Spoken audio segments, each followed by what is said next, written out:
Drugs free देवभूमि अभियान चल रहा है। इसमें बेसिकली जो हमारा टारगेट है कि जो बड़े बड़े लोग इस तरह के ड्रग्स में इन्वॉल्व रहते हैं, वो ड्रग डीलर कहेंगे इस तरह से कि जो बड़ी क्वांटिटी में यहाँ लाते हैं, या इस तरह का नशा जो खासकर उत्तराखंड या देहरादून में देखने को मिल रहा था पिछले कुछ समय से, तो उस नेटवर्क के पीछे मैंने इससे लास्ट टाइम भी जब किसी करीब में यही कहा था कि ये गैंग अभी छोटा नहीं है। इस गैंग में काफ़ी लोग हैं जो कोबरा गैंग के नाम से अपने इनका कोडवर्ड चलता है, तो थोड़ा सा इनको पकड़ना इसलिए मुश्किल रहता है कि जैसे ये कभी कभी यहाँ पर आते हैं और इसमें फॉरेन नेशनल इन्वॉल्व है, तो थोड़ा दिक्कत आती है कि उनको ट्रैक करना, और जब तक कि रिकवरी ना हो या कोई सूचना ना हो पूरी, तब तक पकड़ना भी एक पुलिस के लिए कठिन काम रहता है। तो लास्ट टाइम जैसा आपको पता होगा कि पहले इसमें जो गिरफ्तारी हुई थी, तो 3 फॉरेन नेशनल की, तंजानिया की थी, युगांडा की और केनिया की, इसमें 2 महिलाएं भी थी और बाकी एक पुरुष भी था जो उसमें इन्वॉल्व थे, जो लगातार दिल्ली और अन्य जगहों से आकर देहरादून के बीच में सप्लाई करते हैं। क्योंकि एज अ फॉरनर कहीं ना कहीं एक बेनिफिट ये रहता है कि नॉर्मली पुलिस चेकिंग नहीं करती, और जब तक उसका सूचना न हो तो हमारे अतिथि के रूप में सभी जो भी बाहर से विदेश से लोग आ रहे हैं अतिथि के रूप में रहते हैं, तो इसलिए बहुत ज़्यादा चेकिंग और चीज़ों को नहीं की जाती है। लेकिन जब तक सूचना मिल जाती है तो नेशनल सी बात है, उसको पुलिस अपना काम करती है। इसी तरह से कोबरा गैंग में जैसे पिछले जो खासकर ये जो सप्लाई है वो कोकीन की सप्लाई है। जैसे नॉर्मली हमने देखा कि यहाँ पर स्मैक, चरस, गांजा, इस तरह के यूजर्स सप्लाई ज़्यादातर देखने को मिलती है। और लेकिन ये जो नया, जैसे पिछली बार भी एमडी जो करते हैं वो एक मेडिसिन एमडी है वो पकड़ा था इस बार, और ये कोकीन वाले भी पकड़े थे। ये चैनल कोकीन वाला हमारा बहुत दिनों से चल रहा था, इस पर काम करना और लगातार इसका फोकस यही था कि इस गैंग में जितने लोग भी शामिल हैं जो खासकर उत्तराखंड में या देहरादून में आके यहाँ पर बीच में सप्लाई करते हैं, उनको पकड़ना है। उसी क्रम में जो है कल की चेकिंग के दौरान सूचना पूरी थी कि इसमें सप्लाई के लिए फॉरेन नेशनल आने वाला है, और इसमें इसका नाम है नासूर जहरान अहमद हमीद है, जो तंजानिया का रहने वाला है। इसकी अरेस्टिंग हुई थी, जिससे हमें 68 ग्राम कोकीन मिली थी, और जिसकी कीमत में 50 लाख है। और कोकीन का जैसा हम लोगों को पता है बहुत पुरानी ड्रग के रूप में पहले यूज हुआ करता था, और पुनः फिर से एक बार इसका प्रचलन को देखने को मिल रहा फॉरेन नेशनल के माध्यम से। तो इसमें काफ़ी हमने काम भी किया, आगे भी अभी काम काफ़ी बाकी रहता है, क्योंकि इसमें भी अभी जो नाम आया है इसमें फिर से फॉरेन नेशनल्स के नाम इसमें आए हैं जो जिनके थ्रू उसको डिलीवरी मिली थी। उस संबंध में हमारी टीम और अन्य लोगों से हम संपर्क बनाए हुए हैं कि कैसे उन लोग को भी राउंड अप किया जाए इस केस में भी, और आगे कोई सप्लाई चेन है तो उसमें भी आगे फॉलो किया जाए। तो एक तो ये मैटर था हमारा जो बेसिकली अच्छा काम हुआ। इसमें लास्ट टाइम भी मैंने कहा था कि आगे और भी लोग हैं इसमें, उसी कड़ी में से ये 4 फॉरेन नेशनल को भी अरेस्ट किया गया। तो और ये जो अपना किसी साथी को बुला लिया ठीक हो, या उसने किसी को सबलेट कर दिया 1-2 महीने के लिए अच्छे पेमेंट पर, तो इसमें मकान मालिक का भी रोल है। इसमें हमने क्या किया था, मकान मालिक का जो सही है उसको दिया हाँ, तो वो भी मैंने जैसे कहा कि सत्यापन अभियान चल रहा है, लेकिन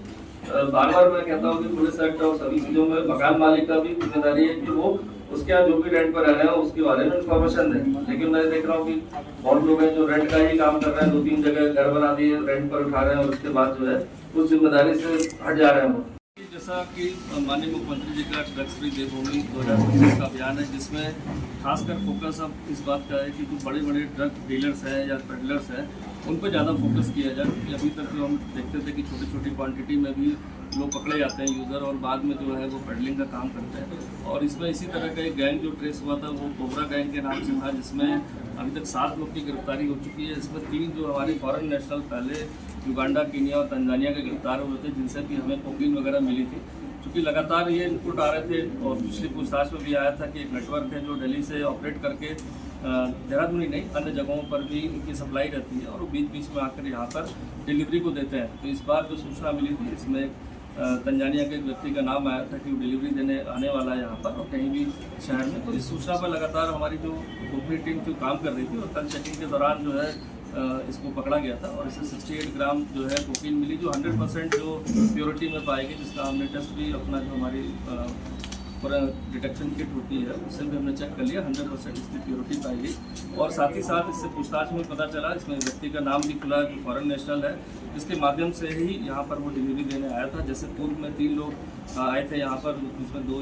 युगांडा और केनिया की लेडी थी और एक तंजानिया का व्यक्ति था। उसी चैनल से कहीं ना कहीं ये घूम फिर कर जुड़े हुए थे, और जब लास्ट 3 लोग पकड़े गए तो इस बार ये डिलीवरी का पॉइंट था कि इस बार ये आने वाला था। जिस स्थान पर ये रुका हुआ था वहाँ पर भी हमने वहाँ के मकान मालिक और अन्य लोगों को भी पूछताछ के लिए हिरासत में लिया है कि किस संपर्क के माध्यम से रुका था या किसके माध्यम से उसको कमरा दिलाया गया था। तो ये चीज़ें अभी इन्वेस्टिगेशन में है, चूँकि अभी मामला भी जस्ट का बहुत ज़्यादा समय नहीं हुआ है, लेकिन जिस तरह से ये नेटवर्क यहाँ पर पनपने की कोशिश कर रही थी, खासकर देखा जाए नई तरह की ड्रग जो कोकीन हो